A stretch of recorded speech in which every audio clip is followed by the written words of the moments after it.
إن الحمد لله نستعين ونستغفر ونعوذ بالله من شرور أنفسنا ومن سيئات أعمالنا من يهد الله فلا مضل له ومن يضلل فلا هادي له وأشهد أن لا إله إلا الله وأشهد أن محمدا عبده ورسوله يا أيها الذين آمنوا اتقوا الله حق تقاته ولا تموتن إلا وأنتم مسلمون اللهم أرنا الحق حقا وارزقنا اتباعه وأرنا الباطل باطلا وارزقنا اجتنابه رب اشرح لي صدري ويسر لي أمري واحلل عقدة من لساني يفقهوا قولي وصلى الله تعالى على خير خلقه محمد وآله وأصحابه وأهل بيته أجمعين أما بعد السلام عليكم ورحمة الله وبركاته میری عزیز دینی بہنوں، میری پیاری بہن بچیوں، آپ لوگوں کو پتہ ہے کہ پچھلا ہم نے جو کیا تھا پارٹ حاسبوا انفسکم قبل ان تحاسبوا، اس کا آج پارٹ 2 انشاءاللہ کریں گے۔ اللہ کا لاکھ لاکھ شکر ہے، احسان ہے، اس کی رحمت ہے، اللہ کی توفیق ہے، اور اللہ کا حکم ہے تبھی ہم یہاں سب جمع ہو پائے ہیں اللہ کے ذکر کی محفل میں، اور ہم سب اپنا محاسبہ کرنے کے لیے جمع ہوئے ہیں۔ الحمدللہ الذی بنعمتہ تتم الصالحات، تمام تعریف اس اللہ سبحانہ وتعالیٰ کے لیے جس کی نعمت کی وجہ سے اچھے کام پورے ہوتے ہیں۔ عزیز بہنوں، اکثر ہم لوگ خطبے میں یہ جملہ سنتے ہیں، سورہ آل عمران کی آیت نمبر 102، اس میں کہ یا ایھا الذین آمنوا اتقوا اللہ حق تقاتہ ولا تموتن الا وانتم مسلمون، اے لوگو جو ایمان لائے ہو، اللہ سے ڈرو اور اس کا تقوی اختیار کرو، جیسا کہ اس کا تقوی اختیار کرنے کا، جیسا کہ اس سے ڈرنے کا حق ہے۔ دیکھو تمہیں موت نہ آئے سوائے اس کے کہ تم مسلمان ہو۔ تو کبھی ہم نے اس بات پہ کبھی غور کیا ہے کہ کیسے تقوی اختیار ہوگا؟ سنتے تو رہتے ہیں نا برابر، تو پھر ہم نے اس خطبے کے اس الفاظ کو آج ہمیں سمجھنا ہوگا، دیکھنا ہوگا کہ آخر یہ کس طرح سے ہم اللہ سے ڈرنے کا حق ادا کر سکیں گے۔ اگر ہم اکثر اوقات اللہ کے ذکر کی محفلوں میں بیٹھیں گے، جہاں پہ کی تلاوت قرآن ہو، جہاں پہ کی اللہ کے دین حق کو سمجھانے کی اور سمجھنے کی کوشش ہو، جہاں بدعتوں سے بچنے کا طریقہ بتایا جائے اور جہاں بدعتوں کی اقسام بتائی جائے، جہاں فتنہ اور شر سے بچنے کا طریقہ ہو، چاہے وہ شیطان کی طرف سے ہو یا انسان کا، وہ ان سے بچنے کا طریقہ بتایا جائے، جہاں اہل علم ہو، جہاں اہل زہد ہو، جہاں صالحین ہو، جہاں متقین ہو، جہاں مومنین ہو، ایسی محفلیں ان میں جہاں ہم بیٹھتے ہیں وہاں کا پیئر پریشر ہوتا ہے۔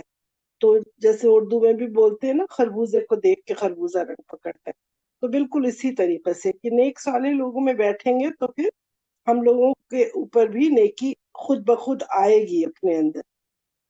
لیکن اب سوال یہ پیدا ہوتا ہے کہ کیا ضروری ہے کہ ہم اپنے نفس کا ہر وقت محاسبہ کریں، ہر وقت نیک لوگوں میں بیٹھیں؟ کیوں بیٹھیں؟ یہ بات بھی تو دماغ میں آتی ہے نا، یہ کوشچن۔ تو اس کوشچن کا آنسر یہ ہے کہ ہر انسان سے قیامت کے دن یہ سوال ہوگا کہ تم نے اپنی عمر، اپنی جوانی یہ کہاں گزاری، تم نے اپنی صحت اور اپنے فارغ اوقات کو کہاں گزارا؟ تو یہ دو سوال تو اس کے بغیر ہمارا کوئی چارہ ہی نہیں ہے، اللہ تعالیٰ پوچھے گا ضرور۔ اور یہ دارالعمل، جب ہم دارالعمل کے اندر آئے ہیں دنیا میں، تو اس پہ جو عمل کریں گے اس کا حساب تو آخرت میں دینا ہی دینا ہے، کہ آیا کہ ہم نے یہ تمام لمحات اللہ کی اطاعت میں گزارے ہیں جس سے کہ آخرت میں ہمیں فائدہ ہے قیامت میں، یا ہم نے اللہ کی معصیت میں گزارے ہیں جس پہ کہ ہمیں ندامت اور عذاب ہوگا آخرت میں۔ تو یہ اس چیز کا محاسبہ کرنا ہمیں اسی وقت دنیا میں بہت ضروری ہے۔ تو حاصل کلام کیا ہوا کہ حقیقی جو دوست جو ہوتے ہیں ہمارے، حقیقی محبت، حقیقی تعلق کس سے ہمیں کرنی چاہیے، اس چیز کو ہمیں پہچاننا ہوگا کہ صالحین جو ہے، جن کے لیے کہ اللہ تعالیٰ بھی فرماتا ہے اللہ ولی الذین آمنوا، اللہ تعالیٰ کس کا ہے ولی؟ جو ایمان لائے ہیں۔ تو ہمیں اپنا دوست ایمان والوں کو بنانا ہے، یہ نہیں کہ ہم جو ہے دنیا میں آئے ہوئے تو بغیر پہچانے ہر ایک سے دوستی کرنے لگ جائے، نہیں، ہمیں ڈھونڈ ڈھونڈ کے دیکھنا ہے کہ ہمیں کس کو اپنا دوست بنانا ہے۔ سورہ آل عمران کی آیت نمبر 28 میں اللہ تعالیٰ فرماتے ہیں لا يتخذ المؤمنون الكافرين أولياء من دون المؤمنين ومن يفعل ذلك فليس من الله في شيء.